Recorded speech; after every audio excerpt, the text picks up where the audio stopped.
Well, a popular thing to always do is to join a conference that is the conventional wisdom when it comes to college athletics. For the next teams that we're actually going to break down in our 2025 preseason deep dive series, these are teams that, for the most part, have decided to go down a less traverse path when it comes to how modern college football is structured today, not able to get those automatic qualifying spots, at least as of yet, but still coming through and trying to forge their own paths, whether it be with their own revenue sharing that they can keep for themselves, their own TV deals, or even something as simple as the year-to-year scheduling, getting that figured out, because trying to figure out how to schedule 12 games is a lot different than scheduling just a few games every single year and then having your conference partner take care of the rest using some kind of algorithm. Welcome back, everybody, to the 2025 preseason deep dive series, where we will be taking a look at some of these teams that have decided to go down this particular path of being an independent. And for the sake of this conversation as well, just to make things a little bit more simplistic, I am going to include the remnants of the Pac-12 in this discussion as well, because even though the Pac-12 will be revived as a full conference entity starting next year, when the Pac-12 will have those 8 football members for 2026 and hopefully beyond. At the same time, as of right now, there's still only a couple teams in that conference. So functionally speaking, Washington State and Oregon State, at least for the 2025 season, they are going to act as independents who are going to try to schedule something like throughout the course of the whole year. So that will be thankfully it's the last year that we will see the Pac-12 do that. But we do still have a couple of independents, true independents, as this number shrinks once again, where we had a third last year, but UMass has accepted the conference invitational to join the MAC, and that was made effective for this upcoming college football season. So what that does mean is that we will not be hearing about UMass in this particular part of the 2025 preseason deep dive series. Instead, we are going to go ahead and check out UMass at a later time and at a later point. That being said, we have 4 teams that act as independents, whether it's because they are a true independent or they're a member of the Pac-12, which is currently made up of just Washington State and Oregon State. So looking forward to taking a little bit more of a deeper dive, even though it's much less teams than what we normally covered for the other conferences. We will take a similar format. Should be a fun one, though, to talk about these independent schools, and I hope you guys are excited. If you are, make sure you go ahead, hit that like button, as it lets me know that you guys love the tremendous amount of work that does go in the background in order to put together all the rankings and all the graphics going into the preseason of the college football season. It also pushes this video out to other sickos in the college football world like you guys are. But then, as you can see, our channel is a very small channel. I think at the time that I'm recording this, we only have around a dozen subscribers. So it's not a very big channel, obviously, but you have a real opportunity to be an OG and be one of those A1 since day one supporters. And all you have to do is hit that subscribe button. It's free of charge, obviously. I will never put content, or at least like the base content of College Football Red Zone, behind some kind of paywall. It should be enjoyed by all. But with that being said, that little bit of self-advertisement out of the way, let's go ahead and kind of go things through a little bit different of a format. I think what I want to do first is I want to talk about the Pac-12 schools first briefly, and then we'll go ahead and touch up on the independent schools that are going to be traversing the 2025 football season. And we're going to go ahead and get started with the team that I think is going to have a little bit more of a difficult time going to a bowl game, more so than the other Pac-12 counterpart, as well as the other true independents this year. I do want to talk about this Washington State team going into this upcoming season. Change is a big way to describe this Washington State squad this upcoming year, because Jake Dickert has left the program. He accepted the head coaching job at Wake Forest. So now Jimmy Rogers does take over after Jake Dickert did end up departing, which does bring a fair amount of instability. I think that's certainly fair, given how modern college football is right now, the current state that it is with the NIL that's floating around, as well as the transfer portal, where, as many of you know, whenever there is a new head coach brought into the program, there is a special 30-day window for any player on that roster to choose whether or not they want to enter the transfer portal or not. But with that being said, even though there is a fair amount of instability because of that head coaching change at the top, I don't think it's going to be all bad necessarily. Zivai Etkis, who filled in for John Mateer in the bowl game against Syracuse, I believe it was the Holiday Bowl, yes, Syracuse did end up winning last year, but Washington State really showed a lot of heart, even though they were missing a lot of their key guys. And Zivai Etkis was a vocal point in maybe some of that hope, right? He looked pretty good in that bowl game against Syracuse. But because they are going through a new philosophy, and with there being so many different question marks outside of the quarterback position, I think Zivai Etkis is going to be a really good player for this Washington State Cougar squad this upcoming year. It's why I am maybe a little bit lower for the Washington State faithful this year. I have them ranked as my 90th overall team in my power rankings going into the preseason. And I also have them as a type of team that could finish 3-9. I think they'll be favorites in a handful of games, but most of their games, I do think they're going to be an underdog and ultimately lose. But there is some potential here to potentially flirt with a bowl game once again, just like how they were a bowl team in 2024. The two games that they do have in particular, which for the Pac-12 specifically, this is the only place where I've seen this happen. It's a little wonky in the sense of they're going to play a same team twice. So Washington State, they are going to go at Oregon State a little bit earlier in the year, and then towards the end of the season, they also have another home game against Oregon State. I truly haven't seen anything like this before. Hopefully that doesn't become a trend, to be honest, but I understand why they did it with only two teams being in the conference. So for Washington State, they are going on the road against Oregon State, like I mentioned. And I think Oregon State, because of the fact that they are at home, I think that's a game that Oregon State should win in their home building. But when we get the rematch later on in the regular season, towards the end of the year specifically, and the same Oregon State team does make the field trip up to Pullman, Washington for the rematch, so to speak, I think things can certainly be interesting. It becomes a little bit more of a toss-up because of the home field advantage that I do have baked in for every single game that isn't related to a neutral site matchup.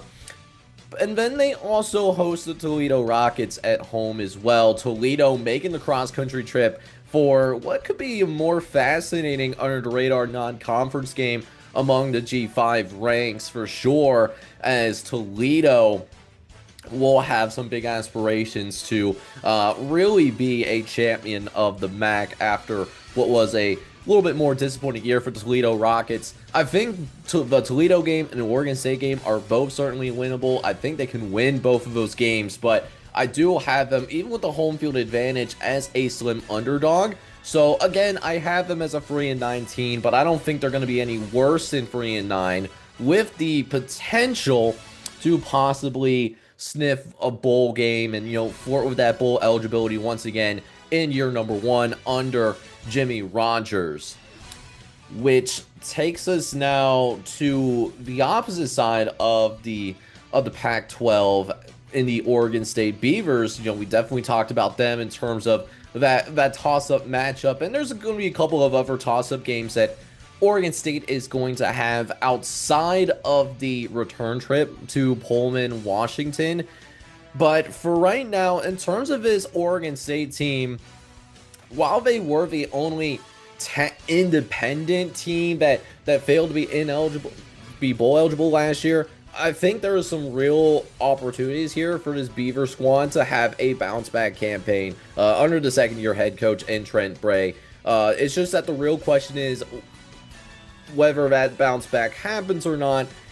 Are we going to see this defense improve in any capacity? Because this was a team that finished 100th in points per game allowed on the defensive side of the ball. You cannot win a lot of games like that. As the Miami Hurricanes, under that historically good offense led by Cam Ward, who does end up becoming a #1 pick. But even if the defense doesn't improve, I think this is still a team that should be fun to watch, as they did bring in Malik Murphy from the transfer portal. He started most of last season for the Duke Blue Devils, and they were also able to maintain multiple offensive weapons. They were able to convince both Anthony Hankerson and Trent Walker to stick around, which, with Malik Murphy being added into the picture, does make Oregon State fascinating to watch. It's just, I think what's going to really determine how successful Oregon State's season truly is really just the growth of that defensive side of the ball. But even if maybe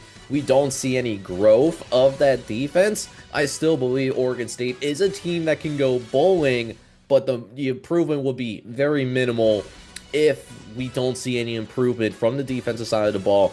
But really me personally, I think Oregon State defense should improve. I mean, it's hard to be, the same or even worse than 100th in the country last year. And there are a couple of home games that they have against Cal and Houston. Those could shake out in terms of, they're currently capable of winning both of those games too. And if they win both of those games and they find a way to sweep Washington State, winning their home game against the Cougars and then winning the host trip as well, when they go up to Pullman, Washington later in the year, this Oregon State team could absolutely sniff a double-digit season. I think there's that kind of confidence in year number 2 under this new head coaching staff, under Trent Bray. But for right now, we're going to kind of shoot the middle. Probably going to go them with a 9-3 record, and probably your projected Pac-12 conference champion, if you want to go down that road, if you want to call it that. And they'll probably win 2 or 3 games, whatever it is, maybe splitting that Cal and Houston matchup and then winning the Washington State game on the road. That's how I'm picturing things turn out. That Houston game will certainly be fascinating, as Houston should be an improved team as well, and we talked about them in the Big 12 breakdown, but definitely some fun pieces to watch in the Oregon State offense. But now we get ourselves shifted and ready to go in terms of the true independence, and we'll go ahead and start touching up on the G5 independent. It's, basically the G5 version of Notre Dame, per se, although UConn certainly does not have the same history as the Fighting Irish, but UConn is certainly a program that is trending in the right direction, as they were able to accomplish a 9-win season under Jim Mora, which is the most that they've won since 2007.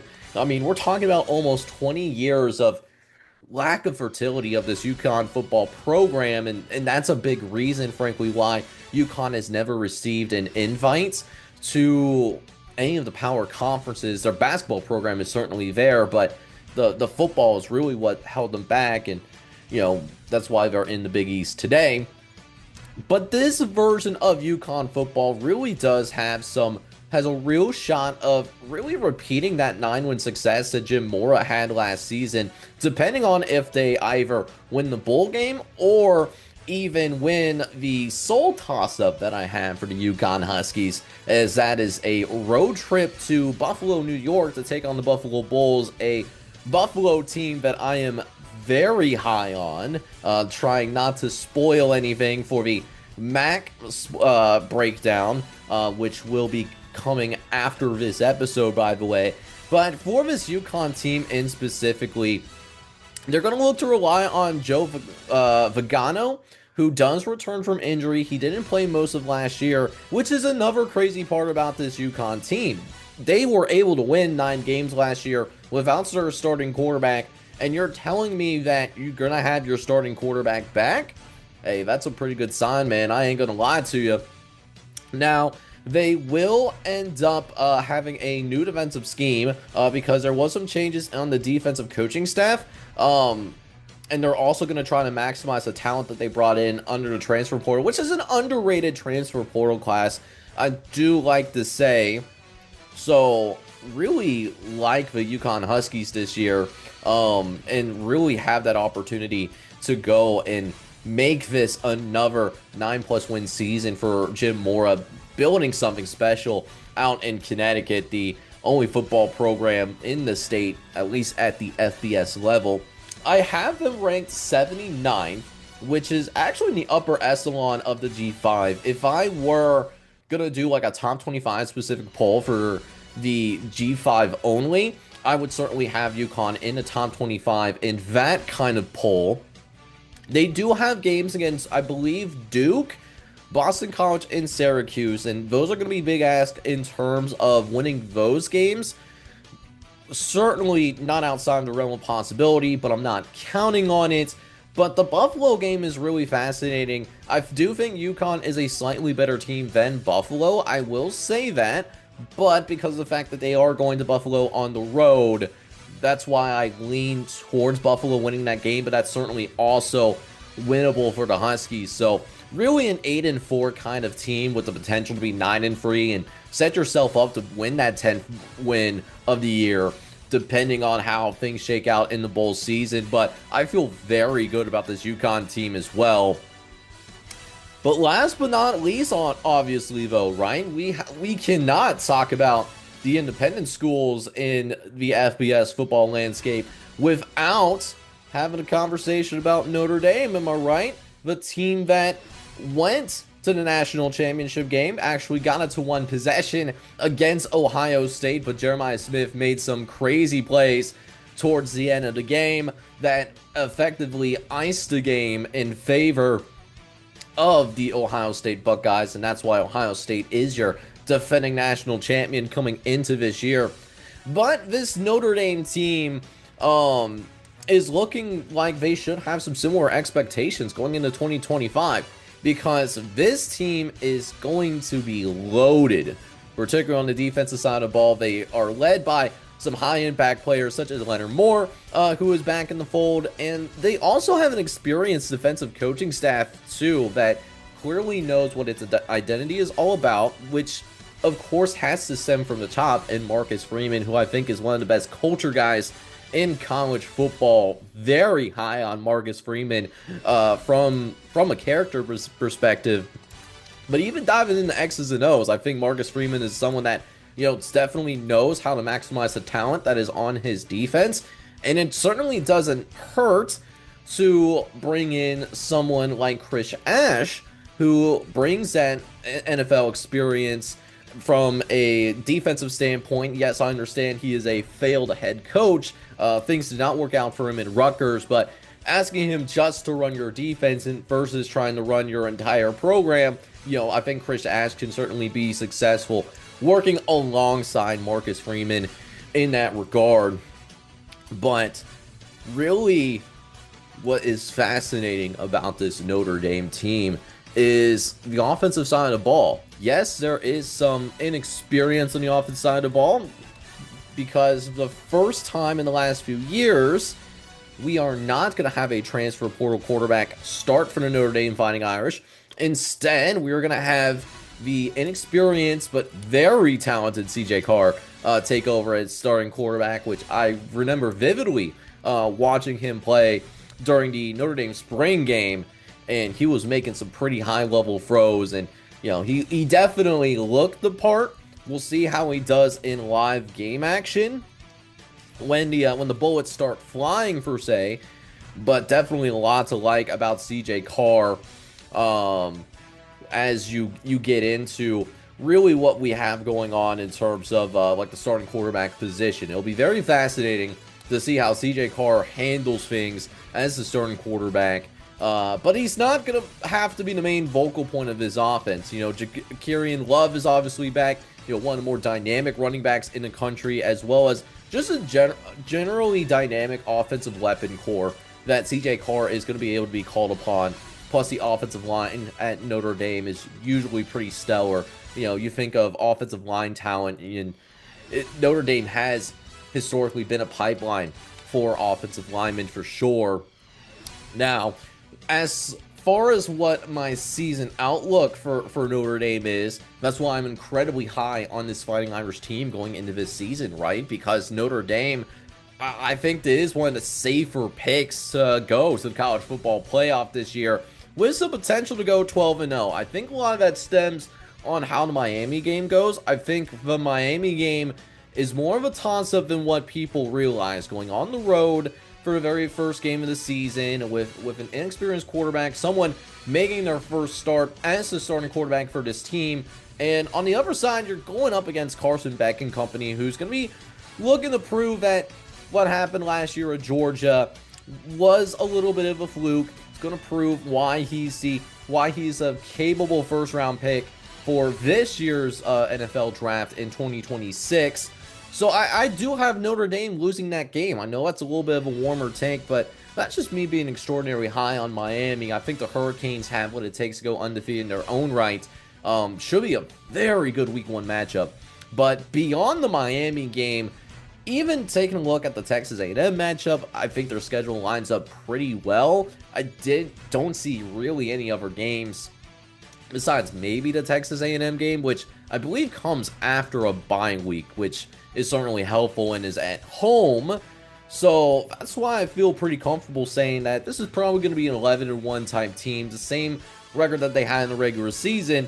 And honestly, I would not be at all surprised if we saw this Notre Dame team playing in the playoff when the postseason starts rolling around. Which does wrap up the individual independent team spotlight here. Let me know what you think down in the comments section in terms of each of these independent schools. Am I too high on a certain team? Am I too low on a certain team? Definitely want to hear your thoughts down below as we continue through our 2025 preseason deep dive series. If you enjoyed the content here on College Football Red Zone, definitely need you guys to do a couple of other favors for me. Make sure you hit that like button, as that would genuinely be appreciated as it gets this video out to more people, and it lets me know that, you know, the hard work that does go behind making these videos is appreciated. And it would truly mean the world to me if you did that. It only takes a couple of seconds as well. And also, if you're brand new to the channel, you like seeing you're enjoying this 2025 preseason deep dive series, definitely hit that subscribe button as well. We got some awesome things getting ready in the background as well as we get closer to a brand new college football season. So you definitely don't want to miss out on that. Definitely recommend you hitting that subscribe button for that particular purpose. But with that being said, I'm your host, Jake of College Football Red Zone, signing off, but I will see you guys next time. Take care, everybody.